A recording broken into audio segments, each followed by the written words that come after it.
Tonight on Reporting Scotland, tougher competition looms for Scottish shipyards bidding to win UK government contracts. A new bid to find more than 700 Scots who disappeared without trace. I know it's a long time Sandy's been missing, but it still hurts every day the same. So it does.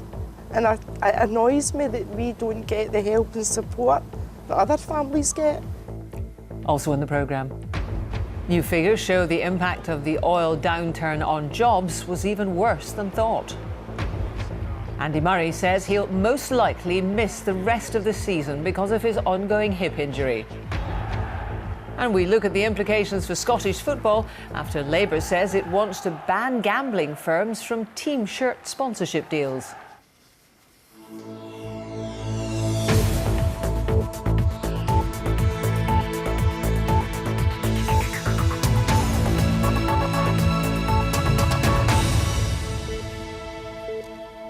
Good evening. The UK government has been accused of reneging on promises to shipyard workers on the Clyde after it announced plans for work on new warships to be split across different locations. Unions say ministers have gone back on a pledge that Glasgow would become the base for a frigate factory for the Navy. Our business correspondent David Henderson is at the Govan shipyard for us tonight. David. Jackie, this new strategy set out by the UK government presents a real challenge to Scotland's shipyards. Right now, the Govan yard behind me is starting to build the first of a new fleet of anti-submarine frigates for the Royal Navy. But if it wants to win other contracts in future, it'll have to compete against other shipyards right around the UK. A warship launched on the Clyde, built for the Royal Navy by thousands of Scottish workers. It's happened many times in the past. Now, though, the Ministry of Defence has a new strategy, which means the contract for a new type of ship, anti-submarine frigates, will be open to tender from other British shipyards. There are plenty of yards now that are ready to enter this competitive process. We're setting a price for the frigate, and we've seen in recent years a renaissance of these shipyards, and we want to take advantage of that. So the benefits of this extra defence spending are felt right round the regions. What the government wants is for ships to be built in pieces and then moved and assembled somewhere else. But it wouldn't be the first time it's happened. The sections of the Royal Navy's new aircraft carriers were put together at Rosyth in Fife after a journey by sea. But this union leader on the Clyde is angry. He says it breaches a promise from the UK government to build a so-called frigate factory on this site at Scotstoun. We're not entirely surprised that Mr Fallon has come out with what he's come out with today. However, those 5 frigates which he's announced are going to be built piecemeal around the United Kingdom in a dog-eat-dog competition were promised to the Clyde, and we believe they should be rightfully built here on the Upper Clyde. So why the new strategy? Well, it's partly down to money. Warships are expensive to build. 2 aircraft carriers have cost the Navy £6 billion, and the government hopes more competition between UK shipyards will deliver savings for the taxpayer. But some don't think that'll work. Well, we're not saying that all the shipbuilding activity should be carried out on the Clyde, but there's certainly a way to have subsidiary yards feeding into the programme. But the main integration centre of excellence has always been the Clyde, and that's where the critical mass of skills, particularly for fitting out and integrating the ships, are. And that's why we need to focus that investment on the Clyde to get the real benefits. If you duplicate that work across the UK, you're not going to get those benefits. You're going to drive in costs to the programme, not reduce it. With years of work ahead, the Govan shipyard has time to prepare for tougher competition. But Rosyth has much less time, just a few more years, before the second aircraft carrier is finished. As so often, shipyard workers have fewer guarantees than they'd like.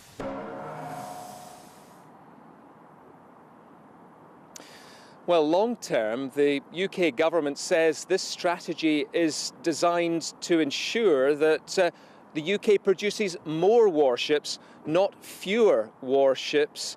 And they want to see those warships sold right around the world and not just sold to the Royal Navy, as we've seen in recent years. So the Ministry of Defence argue that even if all that work is spread to shipyards right around the UK, places like this in future could and should be busier than ever. Jackie. David Henderson, thank you very much. Each year, thousands of Scottish people go missing. Most are found safe and well, but according to figures seen by the BBC, more than 730 people haven't been seen for at least a month, and some not for decades. Well, now Police Scotland's new Missing Persons Unit is seeking to obtain the DNA of their families in a bid to trace them. Our correspondent Lucy Adams has this exclusive report. This was my gran in Papa's garden. Donna Davidson and her brother Sandy were playing in this garden 41 years ago. He ran out of the gate after the family dog. He was 3 years old, she was just 2. I returned back with the dog and Sandy's never been seen since. I have to speak about him all the time. 6 years ago, a man who'd been working nearby contacted her to say he'd seen Sandy going through the gate and getting into a car with a man. I can't remember him. I try, I can't, and that hurts me. I know it's a long time Sandy's been missing, but it still hurts every day the same. So it does. And it annoys me that we don't get the help and support that other families get. It's just as important to us, because we're just a normal family staying in a council house. So this is Sandy Davidson here? Yep. Police have now taken DNA from Sandy's family to compare it to national databases. It's part of an operation to trace hundreds of long-term missing. We've looked at the 732 missing people very, very closely. We've gone through each and every one of them, dating back to 1957 up to the current date. And as a result of that, we've found 61 people safe and well. There's been 41 people we've found, unfortunately, have died during the last few years. But that gives a bit of closure to the family. These are some of the hundreds of people who are considered long-term missing in Scotland. That means they haven't been seen for at least a month, in some cases not for decades. But we can now reveal that for each year, many more disappear for a shorter time. The figure for last year was 12,000. Of those, nearly 2/3 were children. More than half had gone missing at least once before, but almost all of them were eventually found safe and well. Andrew McLean's best friend Ian Mowat disappeared in the coastal town of Arbroath 10 years ago. He still hasn't lost hope. It's a living hell, living nightmare. Every day we think about him. You go to your bed thinking about him, you wake up in the morning, you think about him. His mum and dad, they're just waiting for that chap at the door, or some people just don't want to be found. For some of the families of those who've disappeared, hope of seeing them again is faltering. If that's not possible, then linking their DNA to unidentified remains could at least present them with closure. Lucy Adams, reporting Scotland. Police Scotland has apologised to a family after wrongly telling them a relative had died in Aberdeen. It followed the sudden, non-suspicious death of a man on Sunday. Officers, using what they're calling limited information, went to a house in Peterhead where it was believed the man's sister lived. The correct next of kin has now been informed. Police say it was down to human error. A teenager has appeared in court charged with causing injury by dangerous driving after a young boy was badly hurt in an incident involving a moped in Aberdeen. The 8-year-old boy was injured in Cornhill Terrace on Sunday. 19-year-old Paul Jesseman was also charged with driving without insurance, a licence and failing to stop. He made no plea and was released on bail.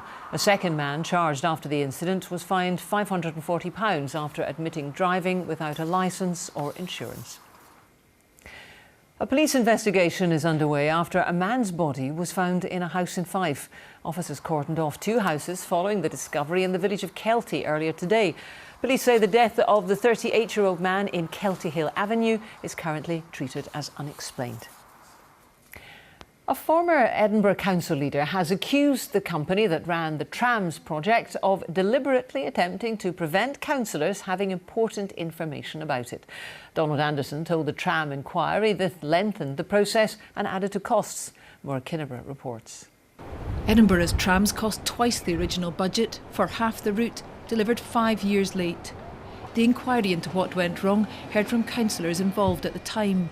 One said the company in charge of delivering trams for the council failed to be honest and clear with councillors. there was an organised attempt to prevent elected members in Edinburgh from having important information on which to base their decisions about how the tram project was delivered. And a lot of the very, very significant problems associated with the delivery of the tram project were hidden from elected members. Councillors lost trust in their own council officers and in officers from their tram company, Thai. One said she was shocked to discover only last year the amount of information withheld. She accused the Lib Dem council leader in 2009 of failing to intervene. The leader of the council should have got more involved and actually should have, as I said, I think by the scruff of the neck, and tried to sort this out. Labour accused the SNP of using the trams as a political football. Again and again, former Labour councillors told the inquiry they could not get the detailed information they wanted on how much the trams were costing or how long the project was taking. They said they were told the information was either commercially or legally confidential, or they were given no explanation at all. The inquiry heard if Edinburgh had gone ahead with a congestion charge for drivers entering the city, that would have generated a significant income, money which could have been used for the trams. Maura Kinneborough, reporting Scotland, Edinburgh. Tomorrow, MPs will start to discuss the repeal bill, which will see powers currently held by Brussels return to the UK after Brexit. But there are fresh calls today for the devolved administrations, including the Scottish Government, to have a bigger role in talks. Our political correspondent Nick Eardley is at Westminster. Parliament only returned yesterday, but already those rows over Brexit and what it'll look like are re-emerging. First Minister Nicola Sturgeon saying the draft proposals on immigration leaked to the Guardian newspaper are morally bankrupt, and there are calls for Scottish ministers to have a far greater role in Brexit talks going forward. Now, normally that would happen through the Joint Ministerial Committee. That's where the devolved governments and the UK governments meet to talk policy. That's not met on Brexit since February, and today both Labour and the SNP are saying it should meet as soon as possible. It was considered an integral part of the process for Brexit to involve the devolved nations, and it has really just removed what I consider to be the democratic process and openness and transparency. So I've set a deadline for David Mundell to meet. I've written to him and I've suggested he needs to call that meeting within the next 3 weeks. It's both governments that have written to the UK government and requested a meeting of the GMC. That request went in on the 15th of June. Now, by the Memorandum of Understanding, there should be a 1 month process of the UK government responding to that. Now, they haven't done that. This is a real question about how democracy and respect should work in these islands. Now, my understanding is UK ministers do think that will happen soon. They're aiming and expecting next month, and they would also point out that there have been individual talks with the individual governments, but both the Scottish and UK governments do have real concerns about the process so far. And more tonight on that from the Scottish Government. The Brexit Minister, Mike Russell, writing to his counterpart down here, David Davis, saying that he doesn't believe that Scottish Government positions have been taken into account in the UK Government's position papers so far. We're back to discussing Brexit again, Jackie, but far from agreement so far. Thank you to Nick Eardley there. New figures show the impact of the oil downturn on jobs was even worse than thought. The latest report from Oil and Gas UK shows 20,000 more jobs were lost last year than previous estimates. But the industry body says the rate of decline has slowed.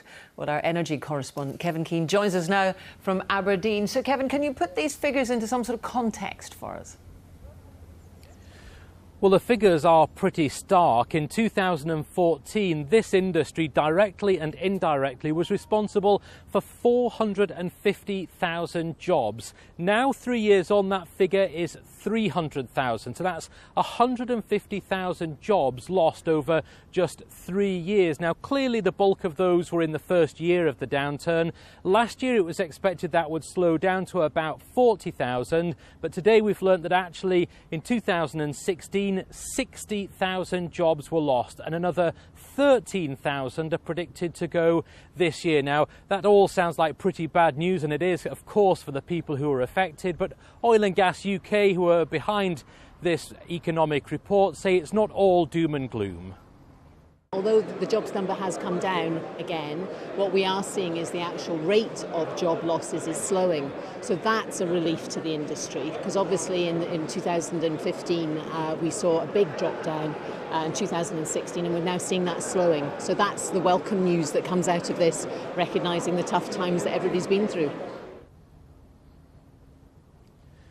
Well, it's not just that slowdown in the rate of job losses which are displaying signs of optimism for this industry. In the first 6 months of this year, about $6 billion worth of investment was ploughed into the North Sea sector here, and that doesn't include the takeover of Maersk by Total that was announced just in the last few weeks. So the industry itself quite optimistic that things are now slowly beginning to recover. Kevin Keane, thank you very much. It's 6:45. A reminder of tonight's top story.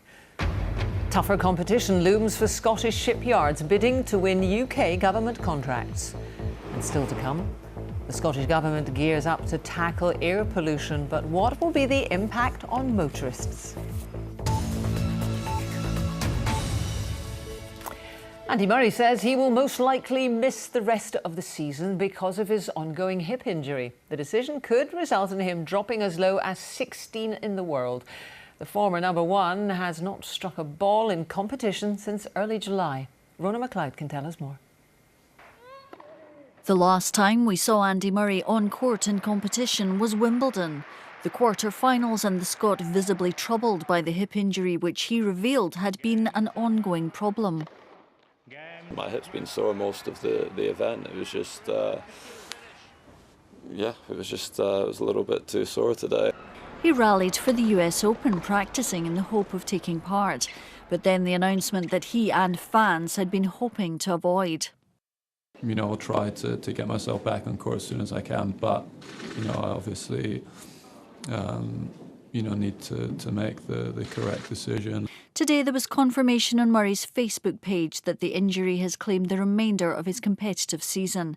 He said, having consulted with a number of leading hip specialists over the last week, along with my own team, we've decided that this is the best decision for my long-term future. The level of support that he has around him through the LTA and the wider UK sports system, I think it would have been a pretty easy decision clinically. I think the difficulty sometimes with athletes is just coming to terms with an injury, so there's a psychological side of it. Murray continued. I'm confident after this extended period of rest and rehabilitation that I'll be able to reach my best level again and be competing for Grand Slam titles next season. He's wisely looked at his body. He realises there's an issue there that requires a bit of time to rest and recover, and he's doing that. And so I think a lot more athletes, not just tennis, across many sports, are actually viewing season long where can they actually get some key points to actually rest and recover and allow their bodies to get back up to speed and ready for the next competition. A smart decision perhaps for Murray's body, but not immediately his bank balance. His world ranking could drop to around 16, his lowest since 2008. But despite the uncertainty, Murray must be feeling confident. He's pledged to play the Brisbane International for the next 3 years. His return to the court is scheduled for that event in January next year. Rhona McLeod, reporting Scotland. If you're a motorist, could you soon be banned from driving to your local high street or even have to pay a charge? Well, the government has been giving more details on plans to set up new low-emission zones across Scotland to tackle air pollution. The location of the first zone will be announced shortly. Andrew Black can tell us more. A familiar sight in our towns and cities. The Scottish Government thinks the health problems caused by traffic pollution need more attention.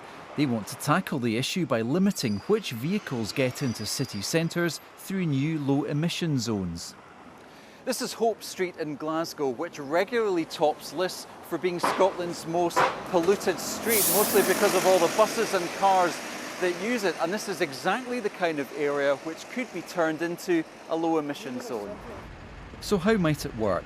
In London, a new ultra-low emission zone means that from April 2019, the most polluting cars, vans and motorbikes will have to pay £12.50 to drive through the city. In Scotland, councils will get to decide how to run their emission zones. So would motorists in Glasgow be willing to pay to drive in the city centre? Probably, yep, I can afford to pay it, so I would probably pay it. Not too happy, to be honest. Probably wouldn't drive if I had that option. Yeah, I can see why they're doing it, because you would definitely try and get a bus in or, you know, a train. Maybe a ban really, rather than a charge. You know, maybe having, you know, stopping traffic coming into the centre. Today, Nicola Sturgeon launched a £60 million fund to drive her green motoring vision. That also includes getting new petrol and diesel cars and vans off the roads by 2032. The First Minister said the policies might be controversial, but they were needed. Tackling climate change, cleaning up the air that we breathe, cleaning our streets, these things of course involve difficult things because they're partly about changing the behaviour of all of us, but they're right to do for the environment, for the quality of the air that we breathe, but also for the economy. To get diesel and petrol vehicles off the road, you need more electric cars, but there's concern the technology won't be ready in time for the 2032 target. The two main issues at this moment in time are the cost of entry and the distance that these vehicles can travel. That is a major restriction, and that's the battery technology. Now, there's lots going on in battery technology and it is developing, but we're still a long way away from the convenience and the distance that we're so used to being able to travel. Meanwhile, the Scottish Government's moving more quickly on low emission zones. It wants the first one in place next year. Andrew Black, reporting Scotland. The owners of the Lochaber aluminium smelter have announced plans to build a major wind farm on their estate, which would provide power for the plant and new manufacturing developments at the Fort William site. The CFG Alliance says the construction project would use steel made at their Motherwell plant, helping to secure jobs both in the Highlands and in Lanarkshire. The Labour Party is calling for football authorities to stop betting firms advertising on club kits. Its UK Deputy Leader Tom Watson says if the authorities don't act, a future Labour government would. Well, neither the Scottish Football Association or the Scottish Professional Football League are offering any comment. More on the story from David Curry. Football and footballers sell. That's why these players were at Hampden today promoting new trading cards, the sort collected and bought by young fans. The same young fans who, whether attending matches or watching on television, might see their heroes' shirts emblazoned with the logos of betting companies, something the official opposition at Westminster wants to stop. Kids more than ever are exposed to gambling ads, and it's no surprise to me then that gambling addiction has gone up by an estimated third in recent years. There's a problem. The current arrangements are not fit for purpose. 3 Scottish Premiership clubs are sponsored by betting companies: Rangers by 32 Red, Hibernian by Marathon Bet, and Celtic, who are in the second season of a multi-million-pound 4-year sponsorship deal with DafaBet, the richest in Scottish football history. We've seen the model change. Less alcohol advertising in recent years, more betting, and so I certainly wouldn't be surprised to see that continue to evolve in the years ahead. It's a problem, but I don't imagine that any potential ban, and I think we're a long way off that at the moment, but any potential ban certainly is not going to have a catastrophic effect. It's a problem that will need to be solved. It's not just shirts that are sponsored by gambling companies, so are all 3 major Scottish competitions. The Scottish Cup by William Hill, the League Cup by Betfred, and the Scottish Professional Football League by Ladbrokes. This is an issue that's not going to go away, and I think now that the politicians have got their teeth into it, I think the football authorities need to act, or else there'll be more pressure put on them to act in a bigger picture. Neither the SPFL or the Scottish FA are likely to heed the call to ban shirt sponsorship by betting companies, leaving clubs like Celtic free to cash in, while the debate about the relationship between gambling and football goes on. David Curry, reporting Scotland. Well, let's take a look at the weather forecast now. Christopher has the latest. Jackie, thank you. Hello there, good evening to you. Well, a mix of conditions today. Some sunshine, a fair amount of cloud, a number of showers. But the latest satellite, you can see, well, this thick area of cloud arriving, a precursor to tomorrow's weather, really. But the further east that you are this evening, still some brightness to end the day, and the showers tending to ease away. So many areas dry, at least for the first half of the night, with some clear spells. But with thickening cloud in the west, there'll be some outbreaks of rain arriving here for dawn. Temperatures in towns and cities around 8 to 12 Celsius, but like last night, a few sheltered parts of Aberdeenshire, perhaps down to a chilly 2 or 3. Tomorrow starts dry for many, but quickly goes downhill with rain arriving. It's going to be a soggy day tomorrow. That rain pushing its way right across the country by early afternoon. And the rain quite heavy at times, persistent, particularly across parts of Galloway and towards Ayrshire, probably the Glasgow area, Argyll, up towards the Highlands in general, and also across the border hills. Now, the further east that you are, the rain's going to be lighter and more patchy in nature. You're not going to escape dry, I'll tell you that now, but it won't be as heavy as it will be further west. And quite a windy day tomorrow. A fresh, occasionally strong southwesterly, notably so around the coast, and that's going to mean it's going to feel quite cool, 14, 15 degrees. Shetland, probably dry until later on, but the rain coming your way, certainly through towards tomorrow evening. Elsewhere, the rain easing off, turning more showery in nature. It's all courtesy of this area of low pressure, and that's still with us on Friday. But you can see the centre of the low right overhead, so actually little in the way of wind for areas to the north of the central lowlands. So any showers here, quite slow moving. If you catch one with you for some time. But central lowlands southwards, a number of showers, yes, 1 or 2 heavy, the odd rumble of thunder, but moving through at a pace, and some sunshine at times. The weekend, well, there's that low, off it goes. So Saturday afternoon looks OK, reasonably dry. Sunday doesn't, another low pressure, more rain, more wind, but Saturday afternoon looks all right. That's the forecast. Jackie. For at least half an hour or something. Christopher, thank you. And now a reminder of tonight's main news. Business leaders have warned of the catastrophic impact of proposals to slash unskilled migration on the day Britain leaves the EU. The draft document, leaked to a newspaper, outlines how firms would have to recruit locally unless they could prove an economic need to employ EU citizens. The Prime Minister said free movement hurt some of the lowest paid workers in the UK. And the UK government has been accused of reneging on promises to shipyard workers on the Clyde after it announced plans for work on new warships to be split across different locations. Unions say ministers have gone back on a pledge that Glasgow would become the base for a frigate factory for the Navy. And that's Reporting Scotland. I'm back with the headlines at 8 and our late bulletin, which is just after the 10 o'clock news. But you knew that, didn't you? Hope to see you then. Good evening.